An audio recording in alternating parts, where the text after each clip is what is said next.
So hi everyone. Like Andrew said, my name is Michelle Zhu. I'm the CEO and co-founder of Tinctorium, where our favorite color is the color that supports this massive denim industry, and that needs no introduction, of course, from this audience. It's indigo. But we find something really problematic about the standard in indigo today, and that is that basically over 99% of the industry, right, is using a petrochemically synthesized dye solution. And of course, with that comes massive use of toxic chemicals in the production process. It involves, volatile conditions, in fact, even factory explosions happening really regularly as part of the dye creation process, and pollution in, both the way that things are produced as well as in the dye application process and in the wastewater. Specifically, we actually have, and what we think of in indigo is a two-part problem, right, with this specific dye. So the first part is a petrochemical synthesis, which, as I mentioned before, is the heavy reliance on petroleum, as well as a lot of other problematic substances, including formaldehyde and cyanide that goes into, the dye creation process. But the second part of the solution that I know a lot of the mills representatives in this room are really familiar with is the fact that indigo, of course, isn't water soluble. And so to actually apply it as a dye and apply it into, denim yarn, we have to add almost equal parts of chemical reducing agents, the hydrosulfides and sodium dithionites that are required in order to turn the indigo into that water-soluble form. And unfortunately, in the kind of landscape of solutions out there today, nothing is really going far enough into resolving this kind of two-part problem. So you have existing chemical solutions that even if you have kind of pre-reduced liquid indigo types of solutions, just aren't going far enough because, well, they're still inherently based on, petrochemical processes. And then on the other hand, of course, you have plant-based solutions that are from cleaner sources, but as Jane kind of already mentioned, have a lot of problems, including kind of time and resource intensiveness required to use it, as well as, of course, some of the performance issues regarding the consistency and the purity that you're able to achieve with plant-based dyes.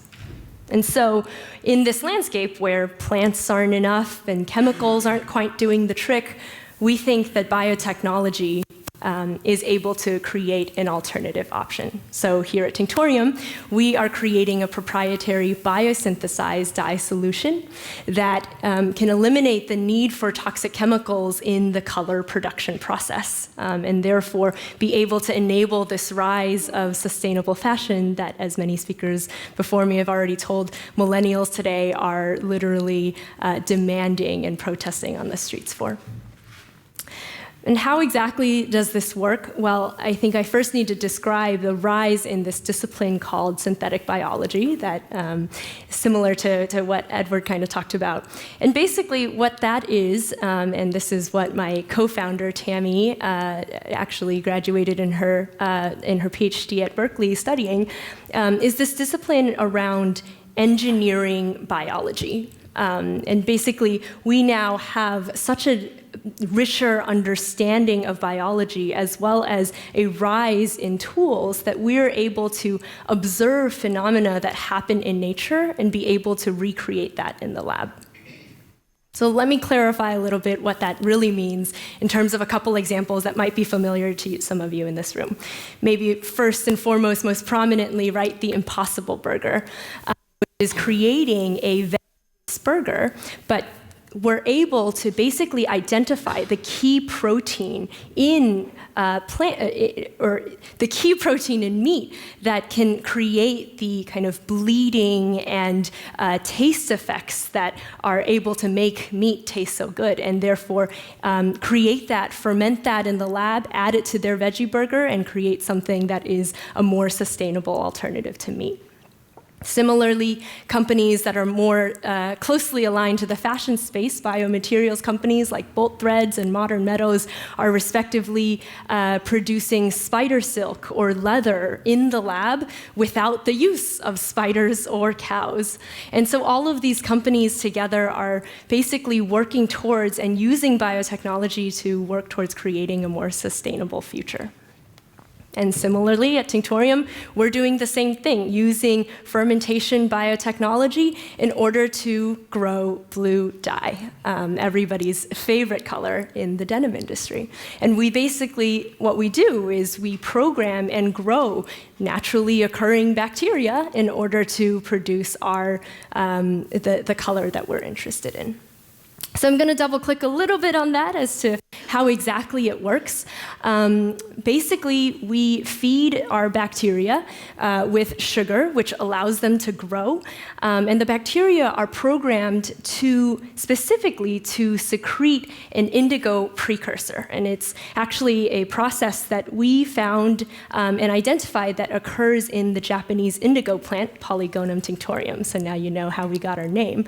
After that, we combine this precursor that the bacteria secretes with an enzyme, and that base combination basically creates a direct leuco-indigo solution, liquid indigo pre-reduced solution that can be directly applied onto existing denim equipment as a direct substitute for indigo dye.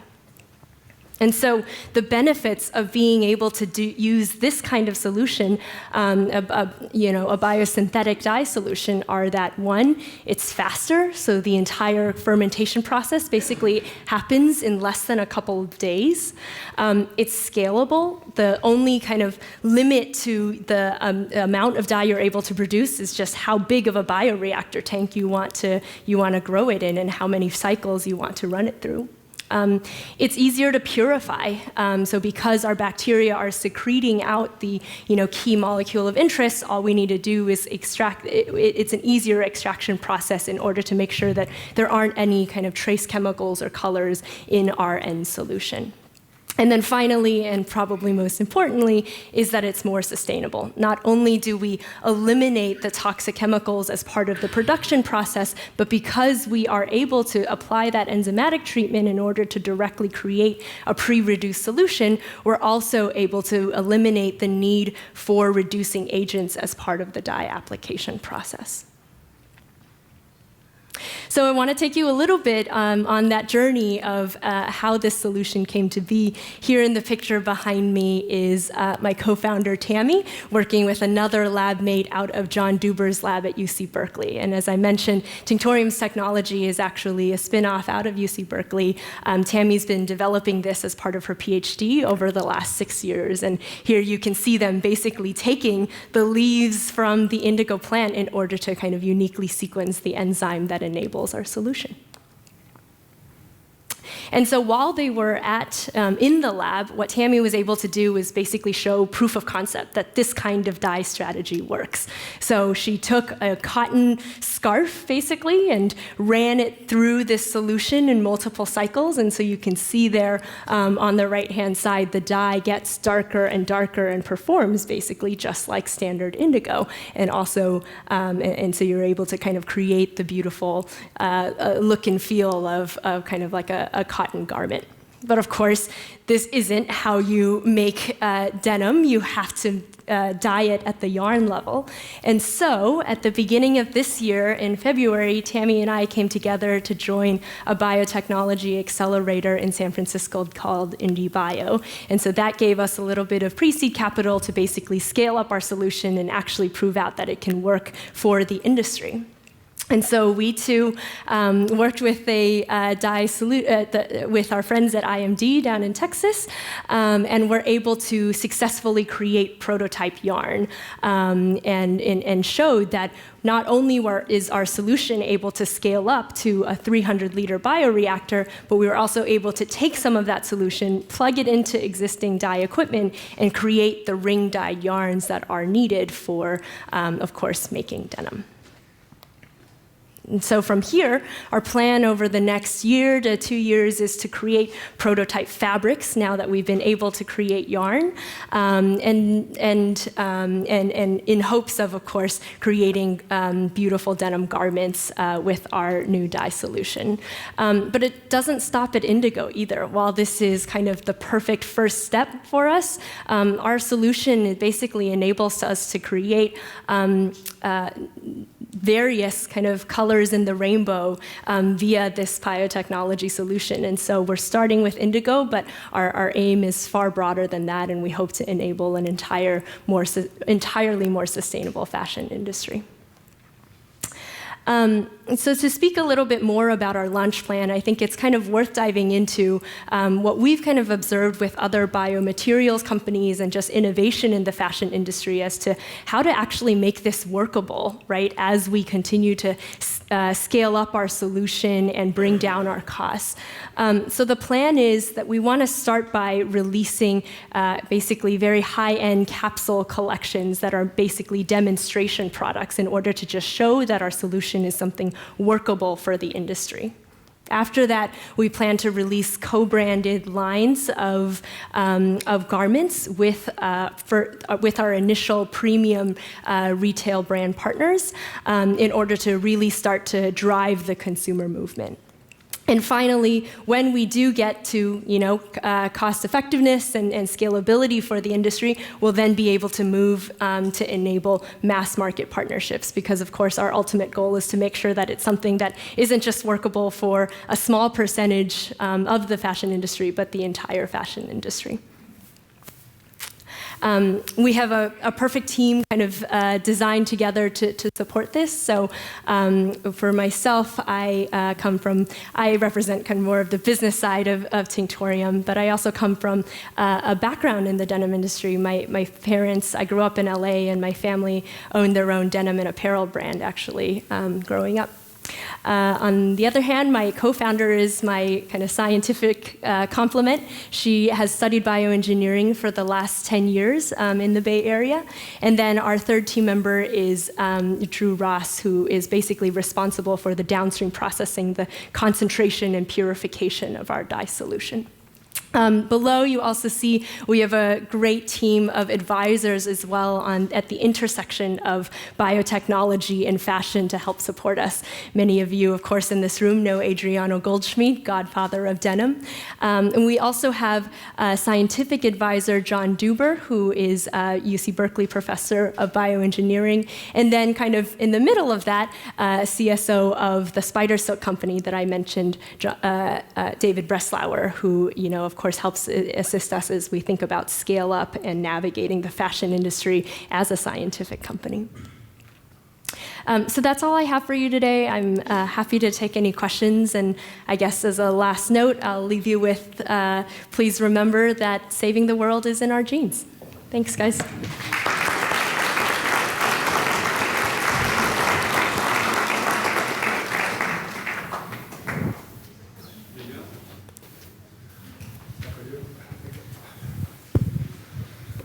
Hi, Michael Kinnemanth, Lensing Fibers. Two questions. One, in the late 1990s, there was a company called Jen&Core who were working in this area. Yeah. Is your work related to their work? And secondly, the eternal problem with indigo is shade control. So how easy or how difficult and how confident are you from batch to batch that you can control the shade of the indigo? Absolutely. Yeah, so you're right. Jen&Core was working on this technology basically to directly produce indigo with biotechnology. I guess there's kind of two parts of this, right? One, why weren't they successful? And two, kind of how are we different? I think the first part actually is a lot more kind of, I guess from what we hear, it was very early, I think, for them to be doing that kind of work. They actually were able to achieve quite a bit of success with their solution, but I think at the end of the day, they weren't able to make the costs kind of work out. And because there wasn't this, I guess, huge demand for sustainability in the industry, nobody was really kind of willing to work with them in order to scale up to get those costs to work. On the other hand, as to how we're different, we are using kind of similar kind of biotechnology, fermentation technology in order to create our indigo solution. But as you saw, we're actually taking it a step further. So the work that Tammy was doing in her PhD builds upon some of that work that Janencore did. But because we are not only secreting an indigo solution, or indigo directly, but rather combining that with our enzymatic treatment, we're able to create the pre-reduced indigo solution so that it's a much cleaner solution for the industry as a whole. Your second question was, now I forgot your second question. Shade control, yes. I think that goes back to kind of the points that I mentioned around just purity and how the solution works in terms of the fact that bacteria are secreting the indigo precursor and we're able to get it and we're able to kind of purify a lot easier than, let's say, kind of like a plant solution. Basically, you know, I mentioned our last team member is Drew, and he's kind of responsible for the concentration and purification of our dye. All of that is directly related to kind of our concentration and purification efforts. The more concentrated we're able to get our dye, the more kind of we're able to put that kind of shade control in there. Yeah.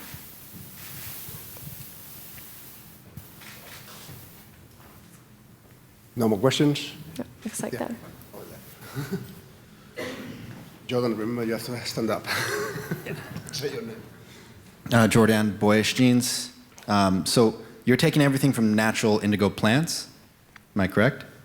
The solution, I would say, is inspired by natural indigo plants, so we're able to sequence the enzyme from a natural indigo plant and then kind of recreate it in bacteria. It's not necessarily the case where every time we create a batch, we need the kind of plants in order to recreate it. So we got sugar and bacteria. Yes. And what other sort of chemicals are you putting inside of this to kind of create this sort of indigo color?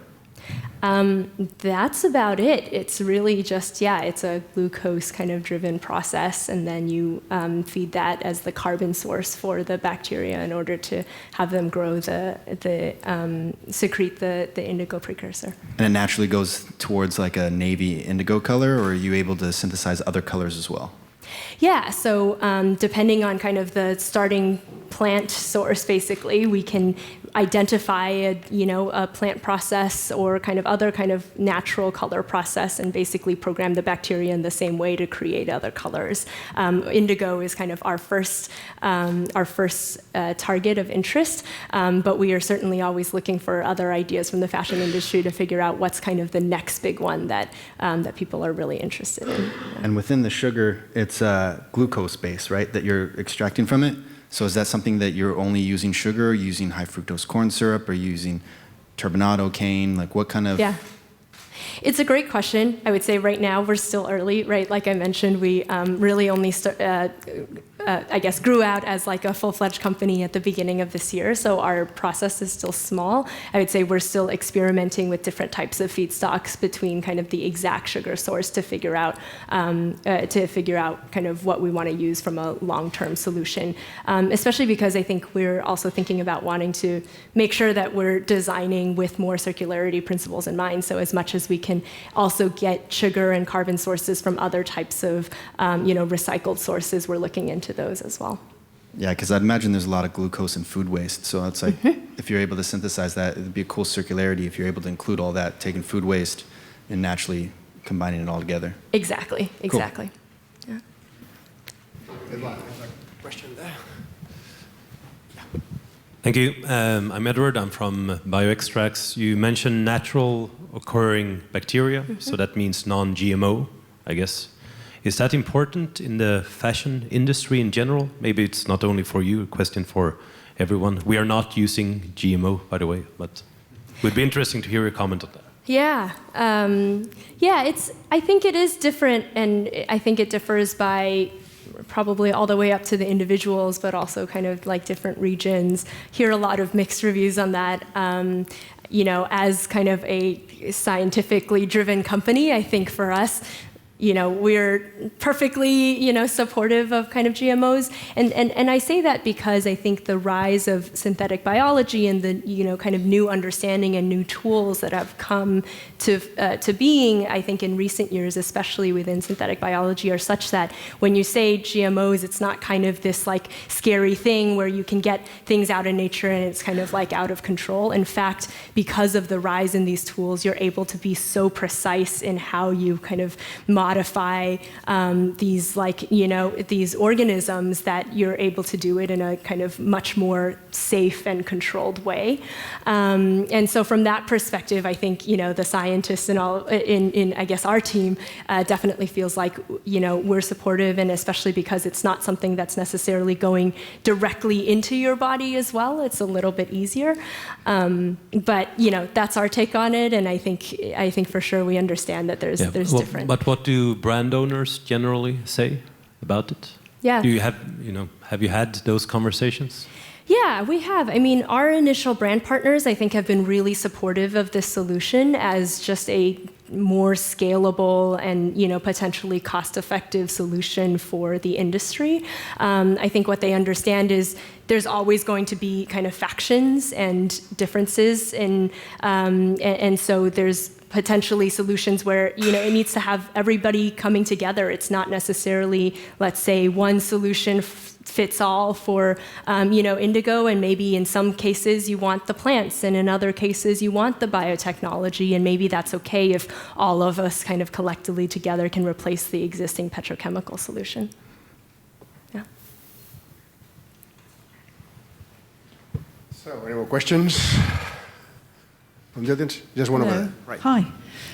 So this is sort of like a slightly wider question. It comes to you, but to other people as well. Like something that Andrew touched on the other day, which is, I think that all of these amazing initiatives, which are so exciting, we all talk about it as a B2B discussion, but the end consumer would love to be part of hearing all about this stuff, and how much is, I think it's for the room rather than just for you particularly. How much are you kind of like engaging with, the Joe blogs through Instagram that is also like, oh my God, they're doing that. That's amazing. They're taking food waste. It sounds so exciting. So it's just like, I think, how much are you guys doing that? Or as a room, how much are people thinking about those guys, the next consumers, the people that are really geeking out on this and who are going to start to demand it from the brands? Yeah. It's just a totally different perspective because we're all sort of passing it between each other, but it's so much bigger. Yeah, I love that question. I actually remember I was at Kingpins Transformers in New York, and there were similar debates around how much should the materials companies really get to kind of reach over to the other side to talk to consumers. And I think something we actually like to say is that we want to be a new age chemicals company, if you will, in that we want to be able to engage consumers in a way that traditional kind of chemical providers don't do today and probably don't really want to today, but because we are part of creating the solution, we want it to be something where there's kind of pull from all sides. So it isn't just on the shoulders of the brands themselves in order to communicate all of the different material technologies, but because consumers are actually paying attention to ingredients more than they ever had before, we can also do some direct messaging to them so that you kind of have pressure from both sides, both the supply chain side and the consumer side, to go on the brands to kind of demand that these solutions happen. I think it's definitely like a good hashtag, isn't it? I don't know if it's like the farm to fashion or the something, but just to be able to enable a much more direct dialogue to the people that are hungry for it would be an exciting development. Yeah, absolutely. And I think that's why I wanted to take the time to mention kind of our launch strategy and the plan around that, because I think that is becoming more and more of a playbook for these kinds of new technologies. It's, hey, let's do something small that maybe can generate a lot of media attention and can generate and start that consumer dialogue. And we start from the high end and the tastemakers, but continue to then expand as it becomes a real movement across the industry.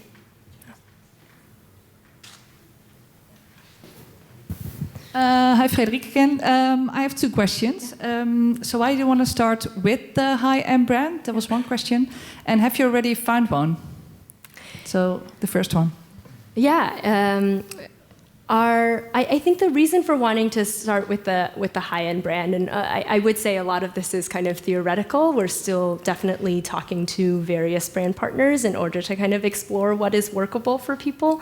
But I think originally, sort of theoretically, the reason for the high-end brand is that we had heard a lot more kind of willingness to be a little more flexible around, right, fabric costs and dye costs, material costs. Basically, when you're talking about a $250 pair of jeans, you're much more able to kind of bear some of that difference in the supply chain versus kind of when you're really trying to mass produce a solution. But I will say I think that's changing, and so without kind of giving away where we are in terms of the brand conversations, I think we found a lot of brands that are in the millions of garments kind of production scale are still really willing to engage in those and think about it in terms of capsule collections where they're taking part in telling the story, fronting a little bit more of the cost so that it allows us to then scale up and be able to service them in the long term. And I think a lot of that is also kind of a willingness among the fashion industry to collaborate a little more together. And so I think one of the really inspiring things that we hear from brands is also they have no interest in kind of keeping a solution as just exclusive to one brand. In fact, they're really happy to kind of democratize something because they understand that it's, for us, in order to reach those economies of scale, that directly benefits them in terms of their supply chain and margin. Okay, thank you. Okay.